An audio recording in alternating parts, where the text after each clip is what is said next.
Smart Ideas, c'est notre rubrique Startup et Innovation. J'accueille Élise Thibault-Gondré, bonjour. Bonjour. Bienvenue, vous êtes la cofondatrice de Day One que vous avez créé en 2020 avec Martin Bellorget. C'était quoi l'idée de départ, racontez-moi.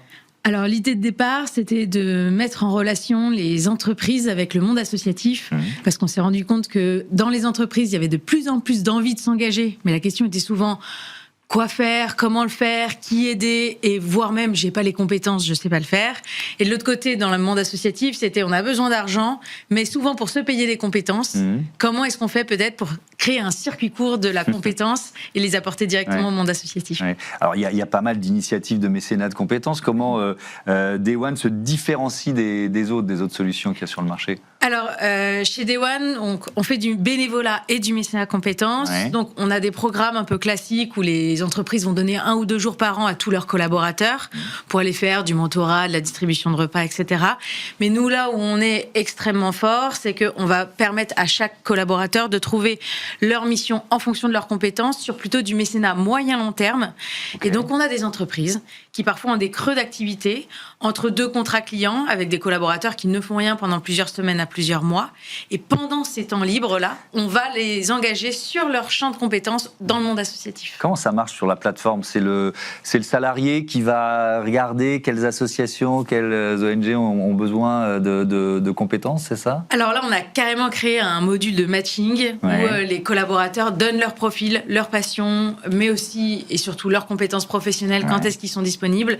Et nous, notre module et nos équipes vont lui recommander la bonne mission. Pour vous dire, là, on a des experts de chez Orange dans tout ce qui est IA et data science qui refont l'IA de détection de cancer de l'Institut Curie. Donc, on va vraiment être sur des missions très pointues de compétences. Et là, c'est de la mission longue durée. Là, il travaille, entre guillemets, pour Curie pendant combien de temps, quoi? Pendant plusieurs mois, mais les équipes vont elles-mêmes tourner.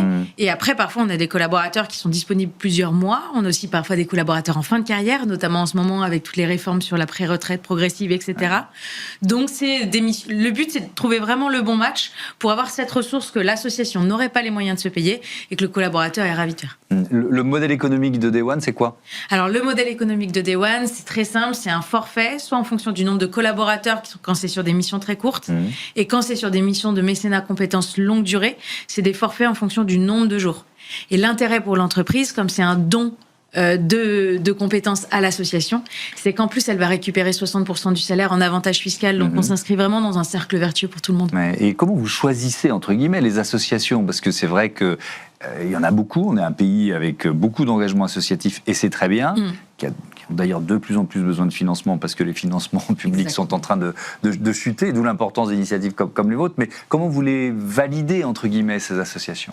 Alors, bien sûr, on a nos critères à nous, c'est un petit peu comme notre recette du Coca-Cola, mais on va toutes les rencontrer, on va s'assurer qu'elles sont dynamiques, qu'il y a un bon nombre de bénévoles, soit permanents, soit de salariés, qu'elles sont structurées, voilà. Donc nous, on fait tous nos petits checks, surtout c'est que des associations d'intérêt général qui répondent à au moins un des objectifs du développement durable de l'ONU et qui s'inscrivent aussi dans les causes que les entreprises souhaitent soutenir au travers de leur démarche RSE.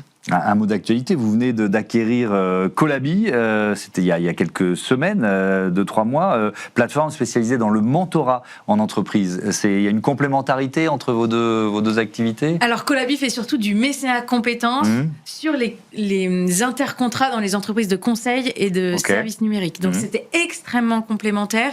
Nous, on a une plateforme digitale qui est assez scalable, qui permet d'industrialiser ça dans les entreprises.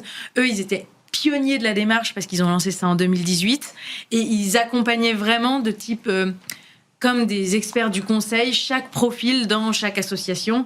Et ce qui était intéressant, c'est qu'ils avaient des très gros clients, une belle équipe avec un beau savoir-faire de matching à la main. Et nous, on s'est dit, comment est-ce qu'on peut rassembler nos forces? Vous accompagnez énormément l'association, la chefferie de projet. Nous, on a tout l'outil. Comment est-ce qu'on fait pour ensemble aller plus loin, plus vite et plus fort dans les entreprises? Merci beaucoup, Élise Thibault-Gondré. Et bon vent à Day One. Voilà, c'est la fin de ce Smart Impact. Merci à toutes et à tous de votre fidélité. Be Smart for Change à la chaîne des audacieuses et des audacieux. Je vous dis à demain. Salut.